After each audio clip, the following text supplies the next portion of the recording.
Let's turn this Boolean into a subdivision ready hole. For visual clarity, let's use a matcap and also turn on cavity. Set the cutter object display to wire. If the cutter object has too many edges, select the ones that you don't need and press Ctrl X to dissolve them. Make sure that the cylinder is still circular, use loop tools space and then loop tools circle. And repeat that as needed. Now that both objects match closer, apply the Boolean modifier and then delete the cutter object. With auto merge enabled, you can slide some vertices and merge them.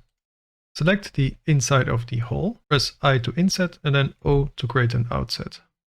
This creates a loop of faces around the hole. Slide vertices with double G and merge as needed.